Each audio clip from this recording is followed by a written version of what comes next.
তুমি যদি নামাজ না পড়ো তুমি আর মুসলমান নাই। লুতুপুতু কথা বহু হয়েছে 1450 বছরে, বুঝছো? হানাফি, শাফি, মালিকি, হাম্বলি দিয়ে বহু হয়েছে। বুকে বাঁধা, নাভির নিচে বাঁধা, আমি নাচতে জোরে বলা নিয়ে বহু ঝগড়া করেছে। এবার বাদ দাও, পদ্ধতিতে যাইও না, পড়ো আগে নামাজ।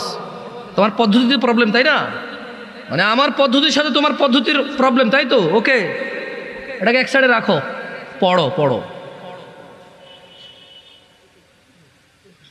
পড়ো।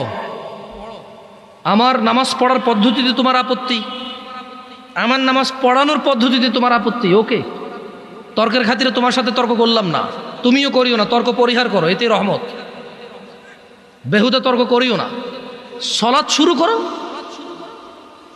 1000 অপরাধের মধ্যে একটা অপরাধ তুমি পাবা না এরকম নামাজ ত্যাগ করা মতো অপরাধ। তোমার এই পৃথিবীর কোন নেক আমল হিসেব হবে না নামাজের আগে। ফাইন সলুহাত, যার নামাজ ঠিক থাকবে তার সব ঠিক থাকবে। তো তোমাদের তোকে আগেই বললাম যে একটু একটা মাহফিল আসো, তোমাদের সাথে মাইক ছাড়াও কথা বলা যায়, জানো? সৌদি আরবে এর চেয়ে বড় মজলিসে আমি মাইক ছাড়া কথা বলেছি 6 মাস, প্রতিদিন একবার অথবা সপ্তাহে 3-4 বার করে। এর থেকে বড় মজলিসে আমি কথা বলতাম মাইক ছাড়া। আমার অভ্যাস আছে। এর চেয়ে বড় একটা উপস্থিতিতে মাইক ছাড়া 40 মিনিট জোরে জোরে চিল্লায় কথা বলা যায়।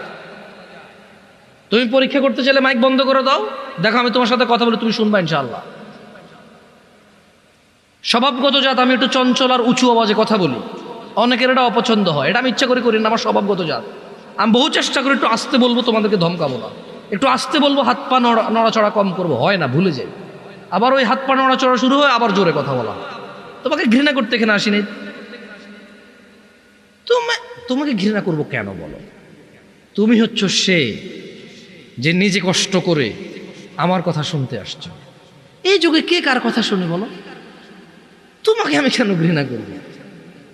আমি যদি তোমাকে ভালোবাসতে না পারি, তোমার উপকার করতে না পারি, কার উপকার করব আমি? এর চেয়ে ভালো আমাকে বাসে কে বেশি? আমাকে দেখলে দৌড়ায় আসো, জড়ায় ধরতে চাও, হ্যান্ডশেক করতে চাও, সালাম দাও, দোয়া করো, দোয়া চাও। তোমাকে ভালো না বাসলে কাকে বাসবো? তবে তোমাকে এই ছোট্ট একটা ইনফরমেশন দিয়ে চলে যাই। عن أبي هريرة رضي الله عنه قال, আবু হুরায়রা রাদিয়াল্লাহু আনহু থেকে বর্ণিত, তিনি বলেন,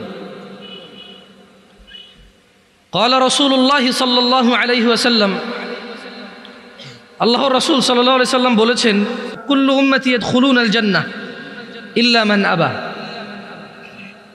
আল্লাহ নবী সাল্লাল্লাহু আলাইহি সাল্লাম বলছে, আমার উম্মতের সবাই জান্নাতে যাবে, আবা ছাড়া। قالوا ومن يابى يا رسول الله صلى الله عليه وسلم,